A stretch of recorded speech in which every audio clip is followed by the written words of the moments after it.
Future vision study centre Salem. UG dead பட்டதாரி ஆசிரியர் நியமன தேர்வு தமிழ் பாடத்திட்டம் இயல் 2. தலைப்பு கலித்தொகை பகுதி 3.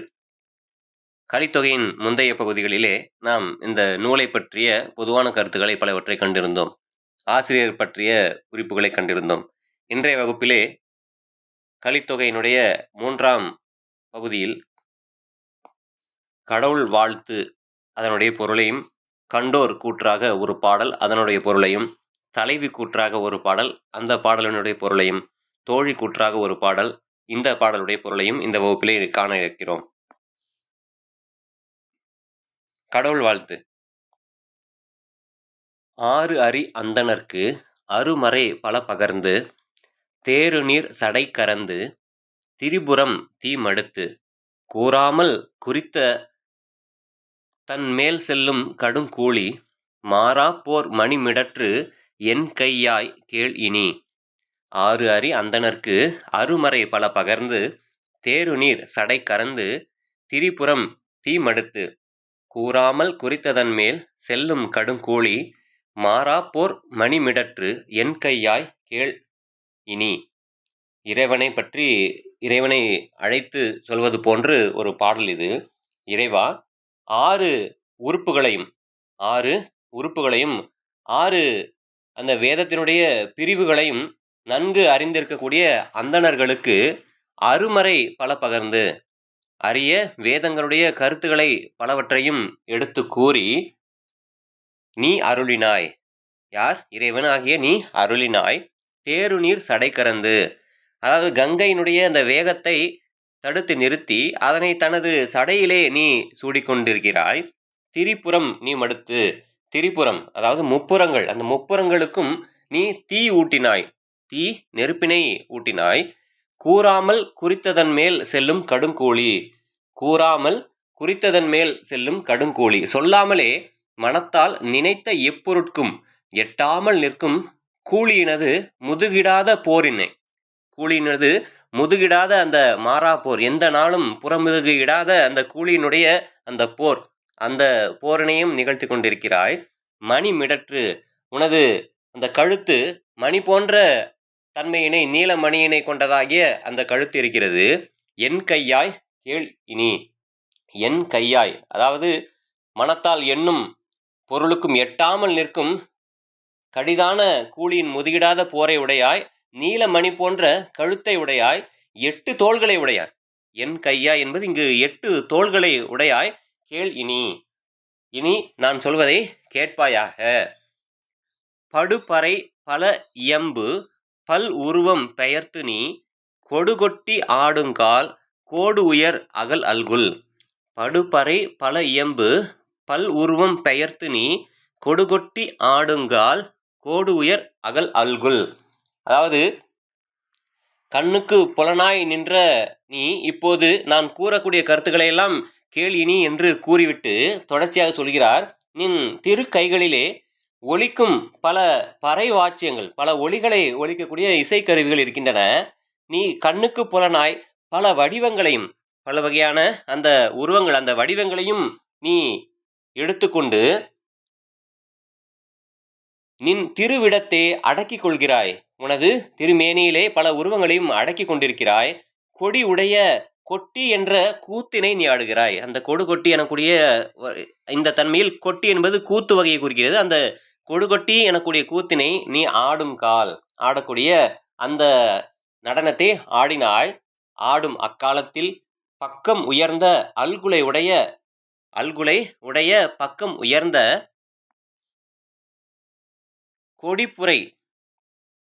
கொடிப்புரை நுசுப்பினால் கொண்ட சீர் தருவாளோ. கொடிப்புரை நுசுப்பினால் கொண்ட சீர் தருவாளோ. இங்கு அந்த உமையம்மையினுடைய சிறப்பு சொல்லப்படுகிறது.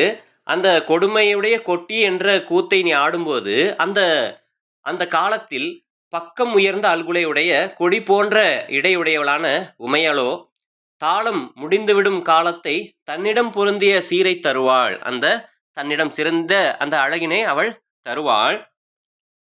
மண்டு அமர் பல கடந்து மது கையால் நீர் அணிந்து பண்டரங்கம் ஆடுங்கால் பனை எழில் அணை மென்தோள் வண்டு அரற்றும் கூந்தலால் வளர்தூக்கு தருவாளோ. மண்டு அமர் பல கடந்து மது கையால் நீர் அணிந்து பண்டரங்கம் ஆடுங்கால் பனையெழில் அணை மென்தோள் வண்டு அரற்றும் கூந்தலால் வளர்தூக்கு தருவாளோ. பண்டரங்கம் எனக்கூடிய அந்த கூத்தினுடைய சிறப்பு இங்கு சொல்லப்படுகிறது. மிக்கு செய்யும் பல போர்களிலே நீ செய்து மண்டு அமர் பல கடந்து, மிக்கு செய்யக்கூடிய பல போரினை கடந்து முப்புறங்களை எரித்தாய். எரித்த அவ்வலிமையால், அந்த வலிமையினால் வெந்து வீழ்ந்த சாம்பலை நீ அணிந்தருளினாய். உனது மேனிலே அந்த பகைவர்களுடைய உடல்களை எல்லாம் அழித்து அதனால் வரக்கூடிய அந்த சாம்பலை நீ உனது மேனியிலே அணிந்து கொண்டாய். அதனால் பாண்டரங்கம் என்ற கூத்தை ஆடினாய். பாண்டரங்கம் எனக்கூடிய அந்த கூத்தினை நீ ஆடினாய். அங்கனம் ஆடும்போது மூங்கில் போன்ற அழகுடைய மெத்தை போன்ற மென்மையான தோள்களை உடைய பனை எழில் அணை மென்தோள், அந்த தோள்களை உடைய வண்டுகள் ஒலிக்கும் கூந்தலையும் உடைய, வண்டுகள் ஒலிக்கக்கூடிய அந்த கூந்தலையும் உடையவளாகிய உமையளோ, அந்த உமையாளோ நீ ஆடும் அந்த கூத்திற்கு ஏற்ற தூக்கை தருவாள். ஏற்ற அந்த தூக்கு எனக்கூடிய இந்த தன்மையினை அவள் தருபவள். ஏனென்றால் அப்போது அங்கு வேறு யாரும் ஒருவரும் இல்லை, நீங்கள் இருவர் மட்டுமே அங்கு இருப்பதால் அவள் உங்களுக்கு அந்த தூக்கு என்னக்கூடிய இதனை உனக்கு தருவாள் என்று ஒரு சொல்லை சொல்கிறார். ஆக இவர் இருவரும், சிவனும் அந்த உமையம்மையும் ஆடக்கூடிய அந்த ஆட்டத்தின் போது அவ்விடத்தில் வேறு யாரும் இருக்க வாய்ப்பில்லை அல்லவா. அதனால் அந்த உமையம்மை உங்களுக்கு தூக்கினை தருவாள். கொன்றைத்தார் சுவல் புரள தலை அங்கை கொண்டு நீ காபாலம் ஆடுங்கால். கொன்றைத்தார் சுவல் புரள தலை அங்கை கொண்டு நீ காபாலம் ஆடுகால். அதாவது கொல்லும் தொழிலை உடைய ஒரு புலி, அந்த புலியினுடைய தோலை தான் போர்த்து கொண்டிருக்கிறார் யார்? நமது சிவபெருமான். அவர் கொன்றை பூவினால் செய்த அந்த மாலையை உடுத்து கொண்டு அந்த மாலையை அணிந்து கொண்டிருக்கிறாய். சுவல் புரள தலை அங்கை கொண்டு நீ கபாலத்தை கையிலே பிடித்திருக்கிறாய். யாருடையது அது? நான்முகனுடைய தலையினை கிள்ளி நீ கையிலே ஒரு கபாலத்தை எடுத்துக்கொண்டு நீ ஒரு திருக்கூத்தை ஆடுகிறாய். அதான் காபாலம் ஆடுங்கால். முளை அணிந்த முறுவலால் முற்பாணி தருவாளோ என வாங்கு. முளை அணிந்த முறுவலால் முற்பாணி தருவாளோ. அந்த காபாலம் எனக்கூடிய கூத்தினை நீ ஆடும்போது ஆடும் அந்த காலத்தில் முல்லை அரும்பை போன்ற பற்களை உடைய உமையவளோ, அந்த முல்லை அரும்பை போன்ற பற்களை உடையவளாகிய அந்த உமையம்மை ஒரு தாளத்தில் முதலில் எடுப்பதான காலத்தை உடைய பாணியை அளிப்பாள். அந்த பாணி எனக்கூடிய அந்த தன்மையையும் இவள் அளிப்பாள். அவளே அளித்தருளுபவள். ஏனென்றால் அங்கு பிறர் எவரும் அங்கு இல்லை. மேலும் பாணியும் தூக்கும் சீரும் என்று இவை மான் இழை அறிவை காப்ப ஆனம் இல் பொருள் எமக்கு அமர்ந்தனை ஆடி. பாணியும் தூக்கும் சீரும் என்று இவை மான் இழை அறிவை காப்ப ஆனம் இல் பொருள் எமக்கு அமர்ந்தனை ஆடி. அழிக்கும் தொழிலை செய்யக்கூடிய காலத்தில் பாணி தூக்கு சீர் இவைகளே என்று கூறப்பட்ட இவற்றை மாட்சிமை உடைய மானிழை மாட்சிமை உடைய அணியை அணிந்த உமையம்மை, அந்த உமையம்மை நிகழ்த்த நீ ஆடல் நிகழ்த்தினாய். இந்த தன்மைகளெல்லாம் நிகழ்த்த நீ ஆடல் நிகழ்த்தினாய். நிகழ்த்தி காத்தல் தொழிலை செய்கின்ற இக்காலத்தில் ஒரு வடிவுடையவனாய் நின்னிடம் அன்பற்ற என்னிடம் பொருந்தினாய். இதன் காரணம் யாதோ கூறுவாயாக. இதன் காரணம் என்ன என்பதை கூறுவாயாக. இத்தனை கூத்துகள், என்னென்ன மாதிரியான கூத்துகள் எல்லாம் கண்டோம், நினைவிருக்கிறதா? பாண்டரங்க கூத்து எனக்கூடிய கூத்து சொல்லப்பட்டது. மேலும் இங்கு கொடு கொட்டி எனக்கூடிய கூத்து சொல்லப்பட்டது. அடுத்தது மேலும் ஒரு கூத்தாக முற்பாணி எனக்கூடிய செய்தியும் கூறப்பட்டது. இத்தனை கூத்துகளையும் நிகழ்த்தக்கூடியவனாகிய நீ எமக்கு இவ்வாறு அருள் புரிவதற்கான காரணம் யாது கூறுவாயாக என்பது நல்லந்துவானாருடைய கடவுள் வாழ்த்தாக அமைந்திருக்கிறது. இதனுடைய தொடர்ச்சியாக கண்டோர் கூற்றிலே ஒரு பாடல். கண்டோர் கூற்று இஃது உடன் போகிய தலைவியின் பின் சென்ற செவிலி இடைச்சுரத்து முக்கோர் பகைவரைக் கண்டு இவ்வகைப்பட்டாரை ஆண்டு காணீரோ என வினவியாட்கு அவரைக் கண்டு அஃது அறம் எனவே கருதி போந்தேம். நீரும் அவர் திறத்து எவ்வம்பட தெருட்டியது வேண்டாம் என எடுத்துக்காட்டி அவர் தெருட்டியது. அதாவது உடன்போக்காக தலைவன் தலைவி சென்று விட்டனர். அவர்களை சென்று எவ்வாறேனும் மீட்டு வர வேண்டும் என்று செவிலி பின்தொடர்ந்து சென்றிருக்கிறார். இடைச்சுரத்திலே வரக்கூடிய வழியிலே காணக்கூடிய ஆட்களை பார்த்து அவர்களை நீங்கள் கண்டதுண்டா என்ற கேள்வி கேட்க கண்டோர் கூறுகிறார்கள், அவர்கள் சரியான ஒரு தலைவனோடு தான் உங்கள் தலைவி சென்றிருக்கிறாள், அதனால் நீங்கள் வருத்தப்பட வேண்டாம், நீங்கள் திரும்பச் செல்லுங்கள் என்று அவர்கள் வழிகாட்டி திருப்பி அனுப்பக்கூடியதாக இந்த பாடலானது அமையவிருக்கிறது.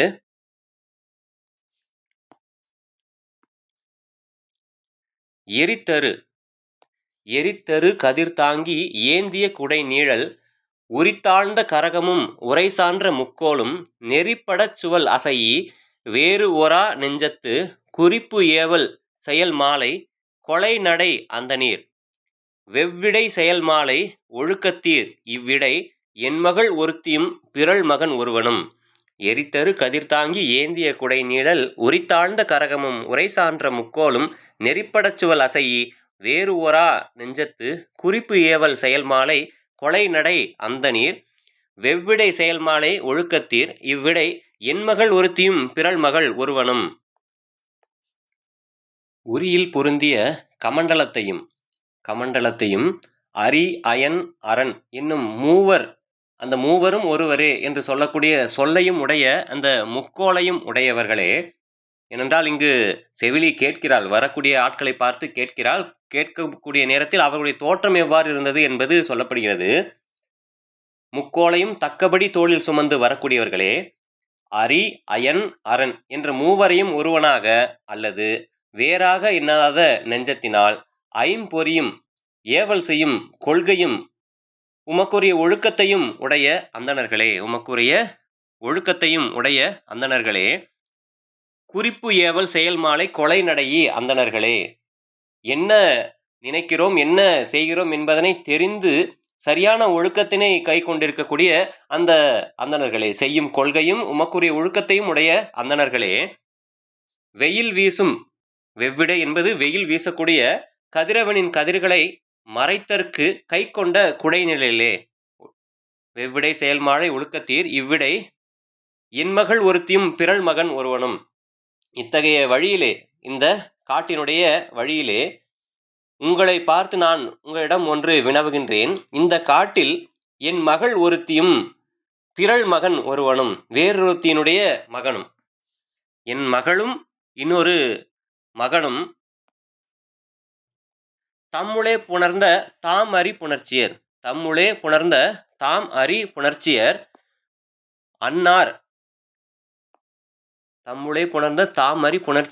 அன்னார் இருவரை காணீரோ. இருவரும் ஒத்த மனத்தினராய் இருவரும் ஒன்று சேர்ந்து அந்த சேர்க்கையின் காரணமாக சென்றவர்கள், அவர்கள் இருவர்களை நீங்கள் வரக்கூடிய வழியிலே கண்டீர்களோ பெருமக்களே என்று கேட்கிறார். அதற்கு அவருடைய பதில், காணேம் அல்லேம் கண்டனம் கடத்திடை ஆண் எழில் அண்ணலோடு அருஞ்சுரம் முன்னிய மான் இழை மடவரல் தாயிர் நீர் போரீர். அன்னார் இருவரை, அதாவது தம்முளே புணர்ந்த தாமறி புணர்ச்சியர் அன்னார் இருவரை காணீரோ, அந்த ஒத்த அன்புடைய இருவர்கள் சென்றதனை நீங்கள் பார்த்ததுண்டா என்று இவள் செவிலித்தாய் கேட்கக்கூடிய கேள்விக்கு அவர்கள் சொல்கிறார்களாம், காணேம் அல்லேம் கண்டனம் கடத்திடை ஆண் எழில் அண்ணலோடு அருஞ்சுரம் முன்னிய மான் இழை மடவரல் தாயிர் நீர் போரீர்.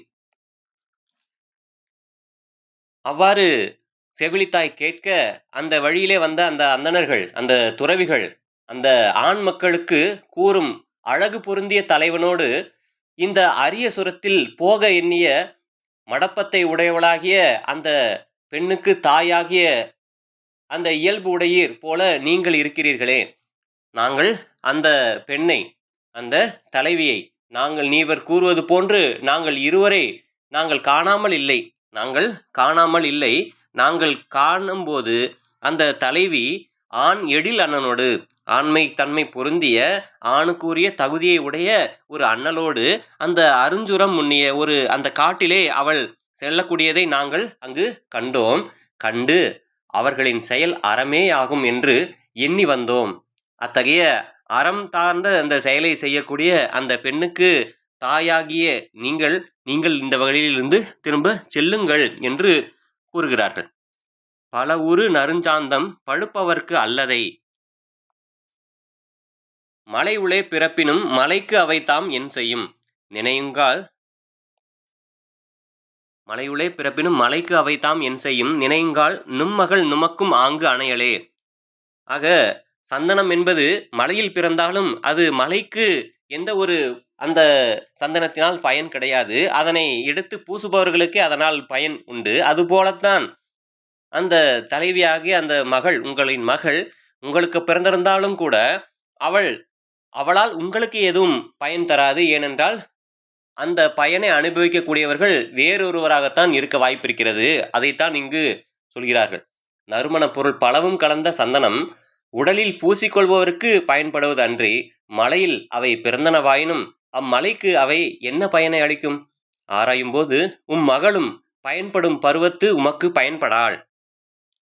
சீர்கிழு வெண்முத்தம் அணிபவர்க்கு அல்லதை நீருளே பிறப்பினும் நீர்க்கு அவைதாம் என் செய்யும் தேருங்கால் நும்மகள் நுமக்கும் ஆங்கு அணையலே. சிறப்புடைய அந்த வெண்மையான முத்து இருக்கிறதல்லவா, அந்த முத்து அவை அணிந்து கொள்பவருக்கு பயன்படுவதே அல்லாது கடலில் பிறந்தாலும் அம்முத்துக்கள் அக்கடலுக்கு என்ன ஒரு பயனை தரும்? ஆராயும்போது மகளும் பயன்படும் காலத்து உமக்கு பயன்படாள். ஏழ்புணர் இன்னிசை முரல்பவர்க்கு அல்லதை. யாழுளே பிறப்பினும் யாழ்க்கு அவைத்தாம் என் செய்யும் யாழுளே பிறப்பினும் யாழ்க்கு அவைதாம் என் செய்யும் சூழுங்கால் நும்மகள் நுமக்கும் ஆங்கு அணையலே. 7 நரம்புகளால் எழுப்பப்பட்ட இனிய இசை பாடுபவர்களுக்கு பயன்படுவதால் அல்லாமல் யாழினுள் பிறப்பினும் அந்த யாழுக்கு என்ன பயனை தரும்? ஆராயுங்கால் மகளும் பயன்படும் பருவத்தில் உமக்கு பயன்பட மாட்டாள் என ஆங்கு இறந்த கற்பினாட்கு எவ்வம் படரன்மின் சிறந்தானை வழிபடி சென்றனள் அறம் தலை பிரியா வாரும் மற்ற அதுவே. இவ்வாறு அந்த கருத்துக்களை கூறிக்கொண்டு மிக்க கற்புடைய மகளுக்காக நீ வருத்தப்படாதே, அந்த செயலுக்காக நீங்கள் வருத்தப்பட வேண்டாம். தாய் தந்தை என்ற இருவரையும் விட சிறந்த கணவனை வழிபட்டு அவன் பின் சென்றிருக்கிறாள். யார்? நம் தலைவி அவன் பின் சென்றிருக்கிறாள். இப்பிறவியில் இங்கனம் கற்பு பூண்டு நிகழ்த்தும் இந்த இல்லறமே அறங்களில் சிறந்தது. மறுமையில் இவ்விருவரும் நீங்காமல் சொர்க்கத்திற்கு செல்லும் வழியும் அதுவே ஆகும் என்று கூறி அந்த கண்டோர் வாழ்த்தி அனுப்பியதாகவும் அந்த செவிலித்தாயை திரும்ப செல்ல சொல்லதாகவும் அந்த பாடல் என்பது அமைந்திருக்கிறது. அடுத்த பாடல் தலைவி கூற்று. தலைவி கூற்றாக ஒரு பாடல். இது புகா காலை புக்கெதிர் பட்டுழி பகா விருந்தின பகுதிக்கண் தலைவி தோழிக்கு கூறியது. புகா காலை புக்கெதிர் பட்டுழி பகா விருந்தின பகுதிக்கண் தலைவி தோழிக்கு கூறியது. சுடர்தொடியி கேளாய் தெருவில் நாம் ஆடும் மணல் சிற்றில் காலில் சிதையா அடைச்சிய கோதை பறிந்து வரிப்பந்து கொண்டோடி நோதக்கச் செய்யும் சிறுபட்டி மேலோர் நாள். சுடர்தொடியி கேளாய் தெருவில் நாம் ஆடும் மணல் சிற்றில் காலில் சிதையா அடைச்சிய கோதை பறிந்து வரிப்பந்து கொண்டோடி நோதக்கச் செய்யும் சிறுபட்டி மேலோர் நாள். ஒளியை உடைய வளையலை அணிந்தவளே நீ கேட்பாயாக. தெருவில் நாம் மணல் போன்ற பொருட்களால் செய்த அந்த சிறிய வீட்டை தனது காலால் சிதைத்து அடைச்சிய கோதை பறிந்து நாம் சூடிய அந்த மலர் மாலையை அறுத்து வரியை உடைய அந்த பந்தினை எடுத்துக்கொண்டு ஓடியும் நாம் வருந்தத்தக்க செயல்களை செய்தும் அந்த பந்தினை எடுத்துக்கொண்டு ஓடியும் நாம் வருந்தத்தக்க அந்த செயல்களை செய்தும் இருந்தவனான அந்த சிறியவனான கட்டுக்கடங்காதவன் முன் ஒரு நாளில் அன்னையும் யானும் இருந்தேமா இல்லீரே உண்ணுநீர் வேட்டேன் என வந்தார்க்கு அன்னை அடர்பொன் சிறகத்தால் வாக்கி சுடர் இழாய் உண்ணுநீர் ஊட்டிவா என்றாள். என யானும் தன்னை அறியாது சென்றேன். மற்று என்னை வளைமுன்கை பற்றி நலிய தெருமந்திட்டு. அன்னையும் யானும் இருந்தேமா இல்லீரே உண்ணுநீர் வேட்டேன் என வந்தார்க்கு அன்னை அடர்பொன் சிரகத்தால் வாக்கி சுடரிழாய் உண்ணுநீர் ஊட்டிவா என்றாள். என யானும் தன்னை அறியாது சென்றேன். மற்ற என்னை வளைமுன்கை பற்றி நலிய தெருமந்திட்டு. முன் ஒரு நாளிலே அந்த கட்டுக்கடங்காதவன் நானும் என் தாயும் வீட்டில் இருந்தபோது, வீட்டில் நாங்கள் இருவரும் அமைதியாக இருந்து கொண்டிருந்த பொழுது, உண்ணும் நீரை உண்ணி விரும்பினேன் என்றான். எனக்கு தாகமாக இருக்கிறது, தண்ணீர் வேண்டும் என்ற அந்த கருத்திலே எங்களை பார்த்து கேட்டான். அன்னை அடர்பொன் சிரகத்தால் வாக்கி சுடரிழாய் உண்ணுநீர் ஊட்டிவா. விளங்கும் அணியை அணிந்தவளே, உன்னீரை தட்டு பொன்னால் ஆன களத்தில் எடுத்து கொண்டு போய் அவனை உண்ண செய்து விட்டு வா, அவனுக்கு நீரை கொடுத்து விட்டு வா என்று எனக்கு என் அன்னை அந்த ஒரு கட்டளை இட்டாள். அங்கனம் அவள் சொன்னதால் வந்தவன் சிறு பட்டியாய் இருக்கும் தன்மையை அறியாமல், அவன் இன்னும் கட்டுக்கடங்காதவனாக இருக்கக்கூடிய அந்த நிலையை நான் அறியாமல் நான் அந்த நீரினையும் கொண்டு சென்றேன். சென்றபோது அவன் என் வளையல் அணிந்த முன்கையை பற்றினான், பிடித்து வருத்தினான். அதனால் நான் வருந்தி, அன்னாய் இவன் ஒருவன் செய்தது கான் என்றேனா. அன்னை அலறி படர்தர தன்னை யான் உண்ணுநீர் விக்கினான் என்றேனா. அன்னையும் தன்னை புறம்பழித்து நீவ மற்று என்னை கடைக்கண்ணால் கொல்வான் போல் நோக்கி நகை கூட்டம் செய்தான் அக்கள்வன் மகன். அன்னாய் இவன் ஒருவன் செய்தது கான் என்றேனா. அன்னை அலறி படர்தர தன்னை யான் உண்ணுநீர் விக்கினான் என்றேனா. அன்னையும் தன்னை புறம்பழித்து நீவ மற்று என்னை கடைக்கண்ணால் கொல்வான் போல் நோக்கி நகை கூட்டம் செய்தான் அக்கள்வன் மகன். அதனால் நான் வருந்தினேன் அல்லவா, அவன் எனது வளையல் அணிந்து அந்த கையை பிடித்து இழுத்ததால் நான் வருந்தினேன் அல்லவா. பிறகு தாயே இவன் செய்த ஒரு செயலை காண்பாய் என்று நான் உரைத்தேன் என்று சத்தமிட்டு நான் கூறினேன். தாயும் அலறிக்கொண்டு ஓடி வந்தாள். வந்தவள் அவன் செய்த செயலை மறைத்து நான் அவன் செய்த செயலை என் தாயிடமே மறைத்து கூறும்படி என்னை செய்துவிட்டான். இவன் நீர் குடிக்கும்போது விக்கல் எடுக்க அதனால் வருந்தினான் என்றேன். நான் உரைத்ததை கேட்டு தாயும் அவனது முதுகை பலமுறை தடவினாள். முதுகை பலமுறை நீவ அப்போது அக்கள்வன் மகன் தன் கடைக்கண்ணால் என்னை கொல்பவன் போல் பார்த்து, அந்த கடைக்கண்ணால் அவன் என்னை கொல்பவன் போல் பார்த்து என்னை மகிழ்ச்சி தரும் புன்முறுவலால் என் உள்ளத்தில் புகுந்தான். மகிழ்ச்சி தரக்கூடிய அந்த புன்முறுவல் செய்தவன் என் உள்ளத்தில் புகுந்தான். அவனே கள்வன் மகன், எனது உள்ளத்தை கவர்ந்தவன் என்று இங்கு கூறுவதாக பாடல் என்பது அமைந்திருக்கிறது. அடுத்த பாடல் தோழிக்கூற்றாக அமைந்த பாடல் இது. இரவுக்குறி அலராம் என்று அஞ்சி தலைவனை நீக்கி நிறுத்த கருதிய தோழி அல்லக்குறி படுதலும் அவள் வைனும் உரித்தே.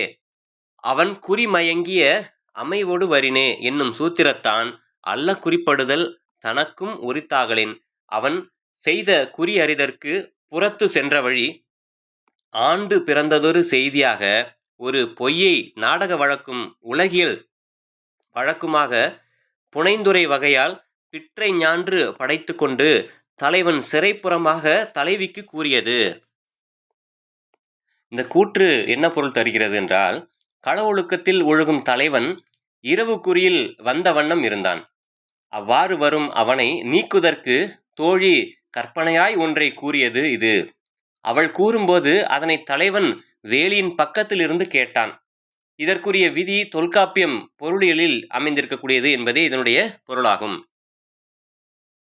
திருந்திழாய் கேளாய் நம் ஊர்க்கெல்லாம் சாலும் பெருநகை அல்கள் நிகழ்ந்தது ஒரு நிலையே மண்பதையெல்லாம் மடிந்த இருங்கங்குல் அந்துகில் போர்வை அணிபெற தையி நம் இன்சாயல் மார்பன் குறி நின்றேன் யானாக தீரத்தரைந்த தலையும் தன் கம்பலும். திருந்திழாய் கேளாய் நம் ஊர்க்கெல்லாம் சாலும் பெருநகை அல்கள் நிகழ்ந்தது ஒரு நிலையே மண்பதையெல்லாம் மடிந்த இருங்கங்குல் அந்துகில் போர்வை அணிபெற தையி நம் இன்சாயல் மார்பன் குறிநின்றேன் யானாக தீரத்தரைந்த தலையும் தன் கம்பலும். அணிகளை உடையவளே கேட்பாயாக, திருந்திழாய் கேளாய், நம் ஊர்க்கெல்லாம் சாலும். நேற்று ஒரு வேடிக்கை என்பது நடந்தது. அந்த செய்தியை நான் கூறுகிறேன். இந்த பேச்சை பற்றித்தான், அந்த செய்தியை பற்றித்தான் இந்த ஊரெல்லாம் பேசி சிரிக்கக்கூடியதாக அந்த செயல் என்பது அமைந்திருக்கிறது. மொட்டை தலையும் முக்காடுமிட்ட இந்த ஊரிலே சுற்றித் திரியக்கூடியவனாக ஒரு கிழட்டு கூணல் பார்ப்பான் என்பவன் அவனை தவிர்ப்பாயாக என நீ ஒரு தடவை எனக்கு கூறியிருக்கிறாய். நான் அதனை எண்ணாமல் மக்கள் அனைவரும் தூங்கும் இரவு நேரத்தில் ஒரு போர்வையை போர்த்தி கொண்டு இனிமையும் மென்மையும் வாய்ந்த மார்பை உடைய நம் தலைவனை, அந்த இன்சாயல் உடைய நம் தலைவனை குறிநின்றேன். அவனுக்காக நான் சந்திக்க வேண்டிய இடத்தில் அவனுக்காக நான் நின்று கொண்டிருந்தேன். அவ்வாறு நின்று கொண்டிருந்த போது இந்த செயல் என்பது நடந்தது. யானாக தீரத்தரைந்த தலையும் தன் கம்பலும் காரக்குறைந்து கரைப்பட்டு வந்து நம் சேரியர் போகா முடமுதிர் பார்ப்பானை, அந்த பார்ப்பனனை தோழினி போற்றுதி என்றி. அவன் ஆங்கே பாரா புலரா பணியா பொழுதன்றியார் இவன் நின்றீர் என கூறி பையென வைகான் முது பகட்டின் பக்கத்திற் போகாது. காரக்குறைந்து கரைபட்டு, தனது உடல் உறுப்புகள் என்பது குறைந்து கரைபட்டு நம் சேரீர் போகா முடமுதிர் பார்ப்பானை, அந்த வயதான அந்த பார்ப்பனனை, முடவனாகி அந்த பார்ப்பவனை தோழி நீ போற்றுதி என்றாய். அவனை சந்திக்க வேண்டாம், அவனை பார்க்க வேண்டாம் என்று நீ சொல்லியிருந்தாய். அவன் ஆங்கே, அவன் அந்த இடத்திலே பாரா புலரா பணியா பொழுதன்றியார் இவன் நின்றீர் என கூறிய பையன. அவன் எங்களை பார்த்து ஒரு கேள்வியினை கேட்டான். எங்களை பார்த்து அவன் கேட்டான், பொழுதன்றி யார் இவன் நின்றீர் என கூறிய. அவன் குனிந்து பார்த்து, வேலையான நேரத்தில் இங்கு நிற்கும் நீ யார் என்று கேட்டான். நான் வாய் திறக்கவே இல்லை. அந்த இடத்தில் அவன் கேட்டபொழுது, அவனை பார்த்தால் யாரிடமும் பேசாதே என்று நீ எனக்கு கூறினாய் அல்லவா? அவ்வாறு கூறிய அந்த சொல் நினைவு வந்தது. அதனால் அவன் அவ்வாறு கேட்டபொழுது நான் ஒன்றும் பேசாமல் பக்கத்திற் போகாது தூரத்திலேயே நின்று கொண்டிருந்தேன்.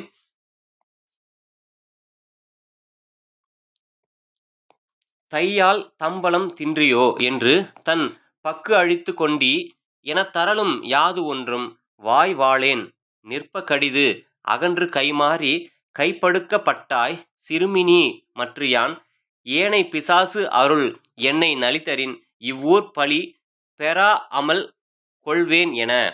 தையால் தம்பலம் தின்றியோ பக்கு அழித்து கொண்டி எனத் தரலும் யாது ஒன்றும் வாய் வாளேன் நிற்ப கடிது அகன்று கைமாறி கைப்படுக்க பட்டாய் சிறுமினி மற்றியான் ஏனை பிசாசு அருள் என்னை நலித்தரின் இவ்வூர் பலி நீ பெறா அமல் கொள்வேன் என. வைக்கோலை கண்ட கிழட்டு மாட்டை போல அங்கிருந்து போகாமல் அவன் அங்கேயே நின்று கொண்டிருந்தான். நின்று என்னை பார்த்து கேட்டான், பெண்ணே, நீ வெற்றிலையை தின்கிறாயா, அந்த தம்பலம் தின்கிறாயா என்று என்னை பார்த்து கேட்டான். கேட்டு தனது கைப்பையை அவிழ்த்து நீட்டினான். யாது ஒன்றும் எடுத்து கொடுப்பதற்காக அவன் தனது கைப்பையை அவன் எடுத்து நீட்டினான். நான் பதில் சொல்லாது நிற்கவே, பதில் சொல்லாமல் அவ்விடத்திலேயே நின்ற பொழுது வாய் வாளேன் நிற்ப கடிது அகன்று கைமாறி, அவ்வாறு நிற்கவே மனம் மாறி விரைந்து சென்று, சிறுமி, என்னிடம் அகப்பட்டாய், என்னிடம் நீ சிக்கிவிட்டாய் என்று கூறி அவன் பேசினான். நீ பெண் பிசாசு இந்த வடிவத்தில் வந்திருக்கிறாய், நான் ஆண் பிசாசு, உன்னிடம் காதல் கொண்டேன், மனம் இறங்கு சொல்கிறான். அந்த நபர் சொல்கிறார், சிறுமி, நீ மற்றியான் ஏனை பிசாசு, நீ ஒரு பிசாசு, நான் ஒரு பிசாசு, நீ என்னிடம் மாட்டிக்கொண்டா என்று அவன் கூறி என்னிடம் பேசிக்கொண்டு, நான் உன்னிடம் காதல் கொண்டேன், மனம் இறங்கு என்று என்னை பார்த்து அவன் கேட்டான். அவ்வாறில்லாமல் துன்புறுத்தினால் இவ்வூரில் உனக்கு பலியிடும் பொருளை நான் பறித்து கொள்வேன் என்று பேசி அவன் புலம்பலும் அவன் செய்து கொண்டான். பலவும் தாங்காது வாய்ப்பாடி நிற்ப முதுபார்ப்பான் அஞ்சின நாதல் அறிந்து யான் ஒரு கை மணற்கொண்டு மேல் தூவ கண்டே கடிகு அரற்றி பூரல் தொடங்கினன் ஆங்கே. ஒடுங்கா வயத்தின் கொடும்கேழ் கடுங்கண் இரும்பலி கொன்மார் நிறுத்த வளையுள் ஓர். பலவும் தாங்காது வாய்ப்பாடி நிற்ப முதுபார்ப்பன் அஞ்சின நாதல் அறிந்து யான் ஒருக்கை மணற்கொண்டு மேல்தூவ கண்டே கடிகு அரற்றி பூரல் தொடங்கினன். ஆங்கே ஒடுங்கா வயத்தின் கொடும்கேழ் கடுங்கண் இரும்புலி கொன்மார் நிறுத்த வளையுள் ஓர். பலவும் தாங்காது வாய்ப்பாடி நிற்ப. நான் அவ்வாறு அவனிடம் எந்த ஒரு வார்த்தையும் பேசாமல் பார்த்து கொண்டே இருக்கும் பொழுது அந்த கிரட்டு பார்ப்பான் என்னை பார்த்தவன் பயந்தான் என்பதை அவனுடைய பேச்சு, அவனுடைய உளறல் பேச்சுகளை கேட்டே நான் கண்டுகொண்டேன். அஞ்சினநாதல் அறிந்து யான் அவன் மேல் கை நிறைய மணலை அள்ளி தூவினேன். அவனது உடம்பில், அவனது முகத்தில் அந்த மணலை எடுத்து கையில் அள்ளி அவனிடம் தூவினேன். அவன் கதறிக்கொண்டு ஊரெல்லாம் கேட்குமாறு கூவினான், அலறினான். பிதற்றுவதே தொழிலாக கொண்ட அவனுடைய வேடிக்கை கூத்து புலிக்கு விரித்த வலையிலே. அவ்வாறு அவன் செய்த அந்த செயலானது இரும்புலி கொன்மார் நிறுத்த வலையுள், புலியை பிடிப்பதற்காக விரித்த அந்த வலையிலே ஓர் ஏதில் குறுநரி பட்டற்றால். ஏதில் குறுநரி பட்டற்றால், ஒரு குறுநரி அங்கு சிக்கியது போல காதலன் காட்சி அழுங்க நம் ஊர்க்கெல்லாம் ஆகுலமாகி விளைந்ததை என்றும் தன் வாழ்க்கை அதுவாக கொண்ட முதுபார்ப்பான் வீழ்க்கை பெருங்கருங்கூத்து. ஆக அந்த புலிக்கு விழித்த அந்த வலையிலே நரி அகப்பட்டது போல தலைவரை சந்திப்பதற்கு இயலாமல் அந்த சத்தம் என்பது ஏற்பட்டது. மீண்டும் அந்த தலைவனை பார்க்க முடியாமல் போனது. இது ஊர் மக்கள் பேச்சாகவும் ஆயிற்று. ஆக தலைவன் வருவான் என்று நான் காத்திருந்தேன். ஆனால் அந்த இடத்தில் இத்தகைய ஒரு நிகழ்வு நடந்தது. அதனால் அந்த ஊர் முழுக்க, ஊரினுடைய கவனம் முழுக்க எங்கள் மேல் திரும்பியது. அதனால் மீண்டும் தலைவனை சந்திக்க முடியாமல் போய்விட்டது என்ற அந்த கருத்தானது இந்த பாடலின் வாயிலாக வெளிப்படுகிறது. ஒரு சில பயிற்சி வினாக்கள் உங்களுக்காக. கலித்தொகையின் கடவுள் வாழ்த்து பாடலை பாடியவர் யார்? நிச்சயமாக பதில் தெரிந்து வைத்திருப்பீர்கள். கலித்தொகையினுடைய கடவுள் வாழ்த்து பாடலை பாடியவர் யார்? மருதன் இளநாகனார், நல்லந்துவனார், பெருந்தேவனார், பெருங்கடுங்கோ? பதில் நல்லந்துவனார். கலித்தொகையின் கடவுள் வாழ்த்து எந்த கடவுளை பற்றியதாக இருக்கிறது? கடவுள் வாழ்த்து எந்த கடவுளை பற்றியதாக இருக்கிறது? சிவன். மலையுளே பிறப்பினும் மலைக்கு அவைத்தாம் என் செய்யும். இந்த பாட்டு வரிகளின் கூற்று யாருடையது? மலையுளே பிறப்பினும் மலைக்கு அவைத்தாம் என் செய்யும் எனக்கூடிய இந்த பாட்டு வரிகள் அடங்கிய அந்த கூற்று யாருடையதாக இருக்கிறது? என்றும் தன் வாழ்க்கை அதுவாக கொண்ட முதுபார்ப்பான் வீழ்க்கை பெருங்கூத்து என்னும் பாடலின் கூற்று யாருடைய கூற்றாக அமைந்திருக்கிறது? தோழி கூற்றாக அந்த கூற்று என்பது அமைந்திருக்கிறது. ஆக இதுவரையில் நாம் கண்ட தலைப்புகளின் அடிப்படையில் கடவுள் வாழ்த்து எனக்கூடிய பாடல் சிவபெருமானை போற்றக்கூடிய பாடலாக அமைந்திருப்பதை கண்டோம். கண்டோர் கூற்றாக ஒரு பாடலை கண்டோம். தலைவி கூற்றாக ஒரு பாடலையும் கண்டோம். தோழி கூற்றாக ஒரு பாடலையும் கண்டோம். இதுவரையில் பார்த்த இந்த தலைப்புகள் நிச்சயமாக உங்களுக்கு புரிந்திருக்கும் என்ற நம்பிக்கையில் கலித்தொகை பகுதி 4 அடுத்த வகுப்பிலே சந்திப்போம். அதுவரையில் உங்களுக்கு அத்தனை பேருக்கும் நன்றி.